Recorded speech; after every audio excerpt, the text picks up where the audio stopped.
Hello, everybody. Today I'm back not with a Chits and Cats sound bites, but today I'm going to start my introduction of another game that I'm going to play online, and it is called Alone Against the Wendigo. It's another solitaire adventure for Call of Cthulhu.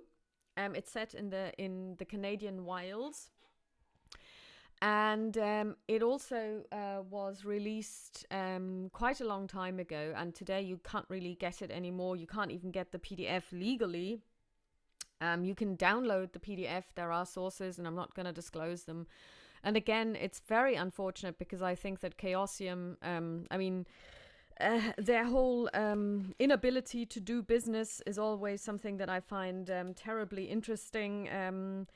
But I'm always wondering how anyone can have so little business acumen as to forego revenue that they could easily make. But yeah, that's beside the point. But before I start, I would like to talk a little bit about the Wendigo myth, the Wendigo as a mystic element in culture, and also maybe a little bit about the Wendigo in pop culture. So first of all, the word Wendigo or Windigo is an Algonquin name word which describes a malevolent, cannibalistic, supernatural being, and it is sometimes translated as glutton. It's it looks when it is described, it's sometimes described like really gaunt, skeleton-like, with some human features, but also sometimes animal features. I've seen depictions that make it look like a really thin deer that's walking on its hind legs, tall, with almost branch-like antlers. I've never heard of the Wendigo being anything positive. One description that I found on the internet is the following. The Wendigo was gaunt to the point of emaciation, its desiccated skin pulled tightly over its bones. With its bones pushing out against its skin, its complexion the ash grey of death, and its eyes pushed back deep into their sockets. The Wendigo looked like a gaunt skeleton recently disinterred from the grave. What lips it had were tattered and bloody. Unclean and suffering from suppurations of the flesh, the Wendigo gave off a strange, eerie odor of decay and decomposition, of death and corruption. It's quite often described as a being that is very greedy and will follow its gluttonous instincts to excess. So not just is it hungry, but as it eats, it gets more and more hungry. So it will eat beyond what you would normally need to sustain yourself. And it eats people, and it's not enough to just satisfy its hunger, and then it will stop killing. Like, for example, animals usually do not just go out on a killing spree and kill everything in sight and then just stuff themselves and then keep eating. And as they eat more and more, they become more and more hungry and they can consume more and more. Wendigo is never satiated. Also, the in Native American, Native Canadian culture, there is this idea that humans can become Wendigos, and they then also, show cannibalistic tendencies, and they kill other human beings and eat them. And of course, this is in very many cultures a big taboo. You don't eat other human beings, even in time of need. And it is one of the ones that is probably most shocking to people. I, for example, find this idea of cannibalism really, really difficult to deal with. There are plenty of horror films out there that deal with it. Apparently, one of the most recent ones is called Raw, which I'm told is a great film about cannibalism, and I'm like, yeah, it's one of the concepts that I could never ever get down with and be happy about and actually watch a film on. Even if it's like a horror film where you know what it's about, I just can't abide the thought of one human being eating another, unless, of course, you have a very, very good reason. For example, you are on the brink of starvation, there is no food available, and you do find a dead body, and that's one way of sustaining yourself. And there, the Wendigo term also appears in the so-called Wendigo psychosis, which is a psychological phenomenon that has been described, and there are a couple of instances where people are talking about it in, like, in books, and where ethnographers or even maybe preachers that come to remote villages describe how the indigenous peoples might show signs of Wendigo psychosis. And Wendigo psychosis is always associated with eating other human beings. And one example is apparently a very famous case, was reported in Alberta, and in the winter of 1878, a Plains Cree trapper named Swift Runner and his family, they were starving, and his eldest son died. 25 miles away from emergency food supplies at a Hudson Bay company post, Swift Runner still decided to butcher and eat his wife and 5 remaining children. So the idea was, when this was found out, that this was not just cannibalism in order to survive, because he could have made the trip of 25 miles or so. Supposedly he could have made the trip and gotten the food supplies, but he decided to not only eat one of his children, or even maybe the dead son, but he just decided to kill all of them and eat all of them. And so he was eventually executed by authorities at Fort Saskatchewan, and it was assumed that he was suffering from Wendigo psychosis.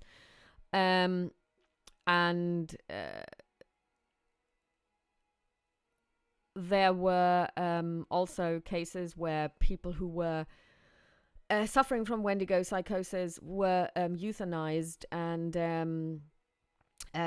there was one medicine man called Jack Fiddler, an OG Cree chief, and he and his brother were actually then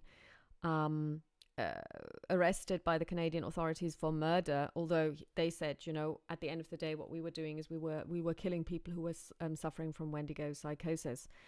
I suppose that a lot of people find these stories of Wendigo psychosis really thrilling. I just find them very disgusting. Like I said, I do have a problem with cannibalism.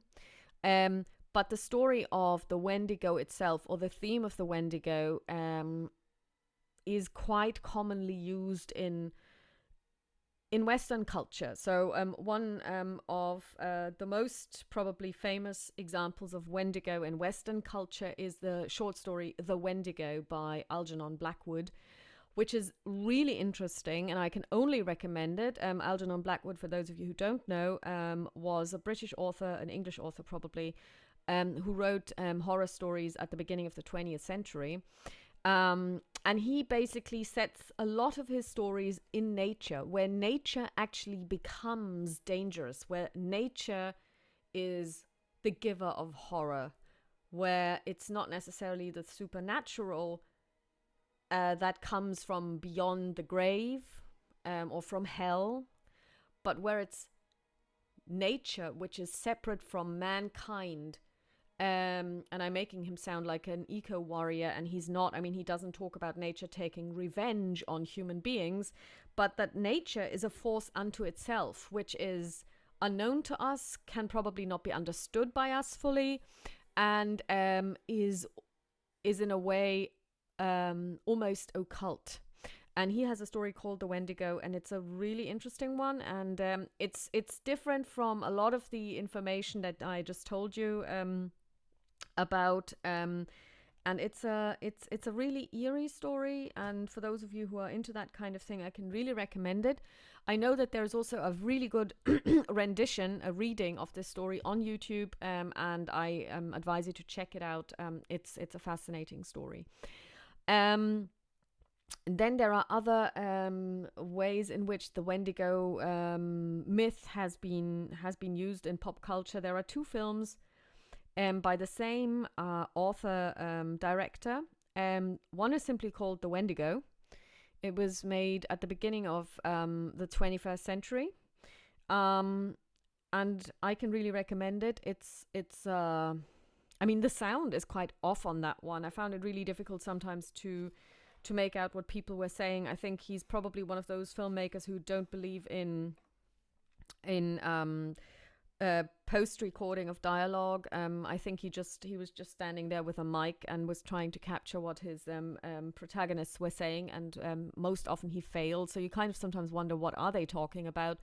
But the story in and of itself isn't really very difficult to follow. Essentially, what you have is a family from New York, and they're going to upstate New York in winter to go for a short break, and they run into a group of, well, backwoods hick hunter neighbors, and the child encounters a weird Indian man, a Native American, who hands him the statue of a Wendigo, which later on the mother purchases because the exchange happens in a drugstore, and the drugstore owner says, well, there's just me here, there is no Native American guy, I don't know what you're talking about, and this statue is $5. So she, I think, essentially buys it for $3, and later on the son and the father go sleighing, and the father is shot. And they then take him to hospital. He later dies. And the guy who shot him is also somebody they ran into, one of those hick hunter backwoods people. And then possibly in a fit of rage, somehow the child conjures up the Wendigo and takes revenge on the guy who killed his father. And I make it sound really hysterical and almost funny, but it's actually quite well made. And the idea of the Wendigo is really nicely explored, and I really, really love the visuals of this film. And I can recommend it. Later on in 2009, I believe, he made a second film, which is simply called The Last Winter. Very important. And it deals with the Wendigo in a slightly different way. Because I was talking about the Wendigo being a glutton earlier. And in this particular film, they basically use the Wendigo metaphor for a force, which is the force of nature, which is actually trying to fight back, because the story is of a group of employees of an oil company that has decided to drill somewhere in the very remote parts of beyond the Arctic Circle of Alaska. And they find out that actually something really weird is happening, and that is that the permafrost is breaking down. So there are stories about what could happen when the permafrost is breaking down. Only the other day I read something on the BBC that there are some scientists who say, with permafrost more and more receding, whatever was frozen there, so let's say viruses or bacteria, could come back to life. Well, viruses are actually not really dead. They're like on the fence between life and death. So, and they could become active and they could spread into our lives. And of course, these would be bacteria and viruses that we have not encountered for millennia. And we might not be able to fight them off. It's a little bit like the stories that we're all familiar with, where where the conquest of the new world did not only happen with weapons, but it happened with smallpox, because we were quite immune to them, but we had the virus in us and we just spread it to the indigenous peoples, and they just died, or they died of measles. Most people in Europe do not die of measles. We even have a vaccine now, but back then it was something that people had been exposed to for a long while, and we were able to fight this off, whereas people who had been whose immune system was unfamiliar with this type of illness simply succumbed to it. And so they were saying, well, in the permafrost we might be finding things like that could kill us. And I'm not really concerned about this. But for those of you who have seen Fortitude, a TV series that I cannot recommend, but it deals with a similar phenomenon where you have this. I think it's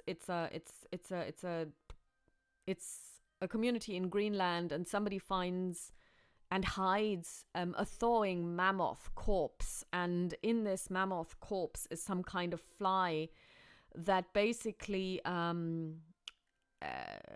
attacks a human being or a warm-blooded creature and lays its eggs in the human body. And in order for it to procreate, it basically needs to be transferred from host to host, and it does so by infecting the brain and then causing a form of, which could be construed as cannibalism. So basically this little guy, this child gets infected, he goes completely crazy, and then he essentially bites and wounds another person and basically just vomits the larvae into that corpse, and it goes downhill from there.